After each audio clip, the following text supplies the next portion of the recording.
While many local elections are important, so much of the country is focused on the race for the White House. We'll have a live report from our Washington correspondent on this voting day coming up tonight. Tonight at 6 on KCAU 9 News. We are Siouxland proud. This is KCAU 9 News at 6. Good evening and thanks so much for joining us on your election night. I'm Sophie Erber. And I'm Tim Seaman. After months of campaign ads and debate, Election Day indeed is here. Voters in all three Siouxland states deciding local, state, and national races, as well as several special issues. We have reporters Tyler Euchner, Avia Hannon, and Alyssa Tatch at polling places across Iowa, Nebraska, and South Dakota. A full wrap in our top story now at 6. And let's start here in Woodbury County, where despite a surprisingly early voting turnout, plenty of folks today still choosing to wait in a line and vote on Election Day. And of course, we won't know for sure what percentage of Iowans voted in this election yet until those polls close. KCAU 9 News reporter Tyler Euchner tells us about what he's seen today. Tyler? Howdy there, Tim and Sophie. So I gotta say, polls have been open since 7 a.m. this morning, and while I was out and about, it's from what workers tell me, it's been pretty steady. Now, I spoke with these workers around early this afternoon, and they, like I said, it's been pretty steady, and nobody had to really wait in line very long. Now, one voter did tell me that they wanted to use this election cycle to exercise their rights during this important election. Local politics is just as important as national. And with this whole fiasco out there at the law enforcement center, I just wanted to place my vote there, and nationally too.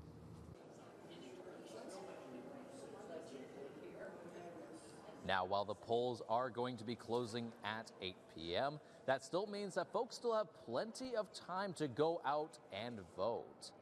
But for now, I'm live from Sioux City. Tyler Euchner, KCAU 9 News. All right, thanks for that report, Tyler. And it's been a busy day across Siouxland with residents from all three states still getting out and voting on Election Day. Voters telling us today's rainy conditions wouldn't deter them from getting out and vote. KCAU 9 reporter Avia Hannon joins us now live from a precinct at the South Sioux City Fire Department Memorial Hall. Good evening there, Avia. Yeah, thanks, Tim and Sophie. And it's not rainy anymore, but it is definitely cold out, and there's still quite a line of people behind me, and poll workers told me that it's been this busy since 8 a.m. this morning. The poll workers had also mentioned that 20 minutes before polling even started, there's people wrapped around the building. These volunteers play a vital role in the election, from distributing the election ballot itself to helping answer people's questions. The workers said they noticed a lot more people than usual needed their help. We have quite a few that thought they could just walk in and vote before and register at the same time, but that is the law in Nebraska. I guess in Iowa it is like that. So we have to just give them registration forms to take down to the courthouse. So. Now, the polls in Nebraska close at 8 o'clock tonight, so if you haven't already, get to the polls and get voting. Live from South Sioux City, Avia Hannon, KCAU 9 News. All right, Avia, thanks for that. The polls in South Dakota will be the first to close tonight. Voting in the state runs until 7 o'clock tonight, and that includes to the north in Union County. That's right, and KCAU 9 News reporter Alyssa Tatch is on scene in North Sioux City. They're checking out the final hour of voting for those in the Rushmore state. Thanks, Tim and Sophie. Much like Nebraska, the residents of South Dakota are at the polls today using their vote to decide on several high-profile ballot issues. Most notably is the right to abortion and the legalization of marijuana. With several polarizing measures on the ticket, first-time South Dakota voter Jolynn Jacks says she came into the polling station with a game plan before casting her vote. I studied all the topics before I came, so I came with a clear agenda knowing what I wanted to do. And yes, there was some on the ballot that I feel strongly about. I believe that women has a right, according to their physician, for them to decide about abortion. South Dakota residents have until 7 p.m. to cast their votes. From North Sioux City, South Dakota, Alyssa Tatch, KCAU 9 News. All right, thanks for that check-in, Alyssa. And we're also checking in with our chief meteorologist, Victor Perez, for a closer look at the end of our Election Day forecast. Victor?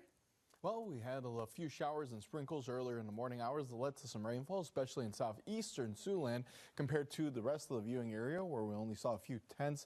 potentially a quarter of an inch by Orange City, but you'll see the heavy rain by Ida Grove and Denizen, as we'll see that conditions across the region for tonight are going to be clear. So if you're still thinking about heading out to the polls, just make sure you're a little bundled up. We're seeing temps dropping to the low 40s, and we'll be feeling a little bit cooler as well thanks to light breezes.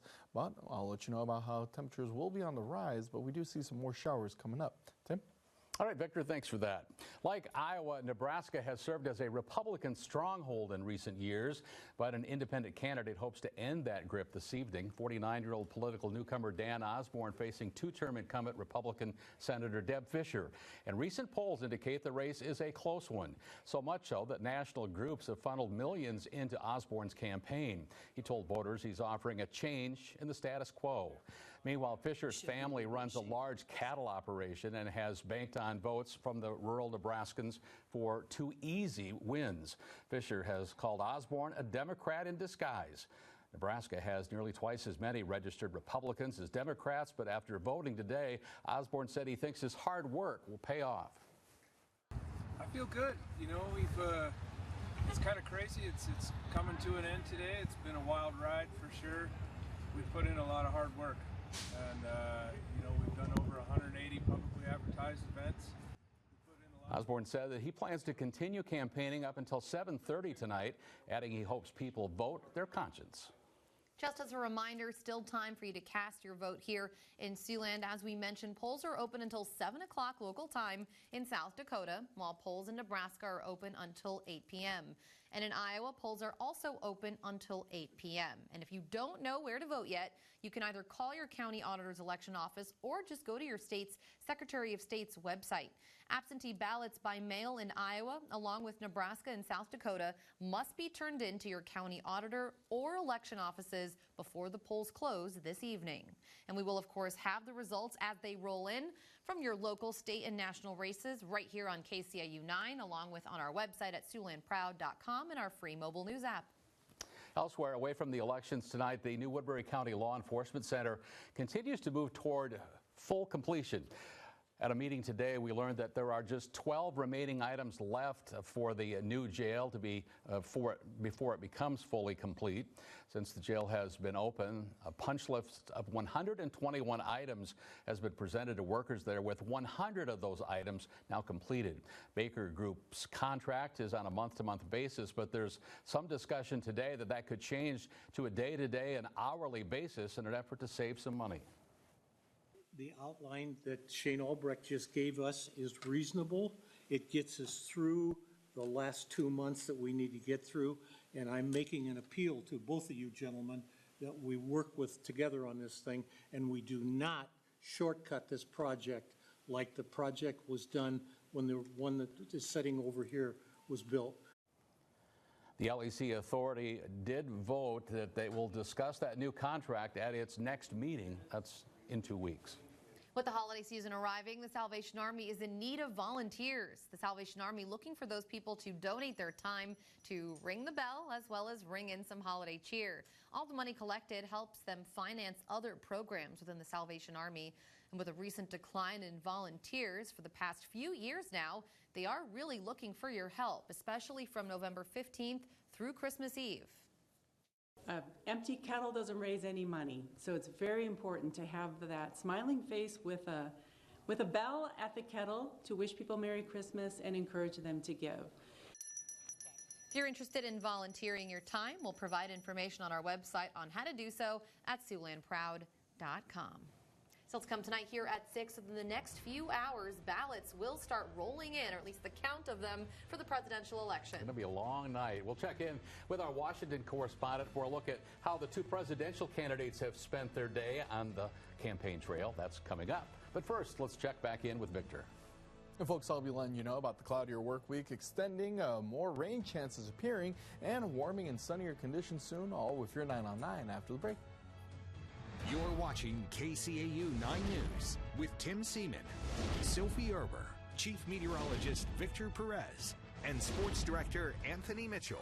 This is KCAU 9 News at 6. Chief Meteorologist Victor Perez. And as Victor forecast yesterday, some rain to get things started, but it's cleared up. Not a bad day. It really cleared up nicely. In fact, we were treated most communities to a beautiful sunset. Yeah, Cherokee not as lucky. We had the camera earlier showing a lot of cloud coverage, but we're seeing that right now. Taking a look out to the west, out from the Ho Chunk Center camera, we'll see that conditions have been a little bit clearer out there, seeing both a pretty sunset and that moon, as we'll be seeing that temperatures have currently been reported at 45 degrees out from the Gateway Airport. You and me both. I never mind having a green Thanksgiving, but that might not be the case this year. We'll see. Yeah, we'll be keeping an eye on how it is because Thanksgiving is so late this year. I know. Sophie, you complained about it. I did. It's almost in December, but anyway. Thanks, Victor. We'll still have plenty of turkey, no doubt about that. I think that's true. Still to come tonight, Vice President Kamala Harris and former President Donald Trump spending election night at their own campaign parties as the votes begin to roll in. We're taking a closer look of what to expect from the candidates throughout the evening, coming up next. Polls in Virginia are already closed, and shortly votes will start popping up on those vote boards across the state of Virginia. The same thing closer to home here as the polls close later tonight in Siouxland. One of the races that we're keeping an eye on nationally, of course, the race for the White House. KCAU 9's Washington correspondent Hannah Brandt at the Harris campaign party with the very latest. Hannah? I'm Hannah Brandt at the Harris Election Night Watch Party in Washington, D.C. I'm standing on the campus of Howard University, where Vice President Kamala Harris will be later tonight. But first, she stopped by Democratic Party headquarters earlier today to make some last-minute phone calls to voters. Now that Election Day is finally here, Vice President Kamala Harris is urging people to get out and vote. I think this is so important. We have so much work to do. The Harris campaign has spent months pouring time and money into winning over voters, especially in the 7 battleground states expected to decide this election.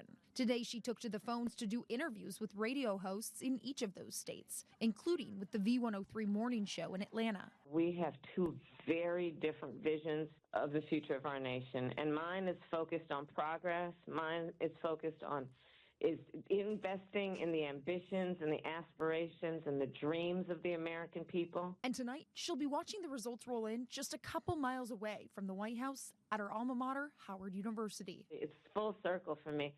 And in some of those interviews, the VP shared that before she comes here to Howard tonight, she'll be having dinner at home with her family, which she says is a tradition. At the Harris Election Night Watch Party in D.C., I'm Hannah Brandt. Now we're taking a look at the other side of the race where former President Donald Trump cast a ballot earlier today. KCAU 9 Washington correspondent Rashad Hudson is at the Trump Election Night Watch Party in West Palm Beach, Florida, with the very latest. I'm Rashad Hudson at the Trump Election Night Watch Party in West Palm Beach. The room here at the West Palm Beach Convention Center is expected to be packed with supporters of former President Trump, and many of them are coming from all over the country. We're told that celebrities who have endorsed the former president are also expected to be in attendance. Former President Donald Trump and his running mate, Senator J.D. Vance, each cast their ballots in their home states. Trump in Florida and Vance in Ohio. I feel very confident. I have felt, we went in with a very big lead today. One of the great traditions, of course, in American democracy. I, of course, voted for Donald Trump and myself. Trump says he believes his messaging on the economy and the southern border will help him win over voters. He spent time criticizing the voting process in some states. And frankly, if they'd use paper ballots, it would be over by 10 o'clock. This afternoon, Trump stopped by his campaign headquarters to thank volunteers. There's never been a movement like this, and we're going to turn our country around. And like many Americans, Trump will be watching the results come in from home before making his way over here to see supporters. Reporting in West Palm Beach, I'm Rashad Hudson. Long night ahead, no doubt, but for now, we will distract ourselves with sports, and we have our sports director with us, Anthony Mitchell. That's right. 3 more Siouxland teams hitting the hardwood today for the first round of the Iowa High School Volleyball State Tournament in Coralville. Find out who will be moving one step closer to that illustrious state title. Highlights coming your way in sports. Want to grow your business online? Ask Leo. Hi, I'm Chris with We Buy Houses Cash, and I want to buy your house. WeBuy712.com wants to buy your house, whether it's a total fixer-up. U9 Sports.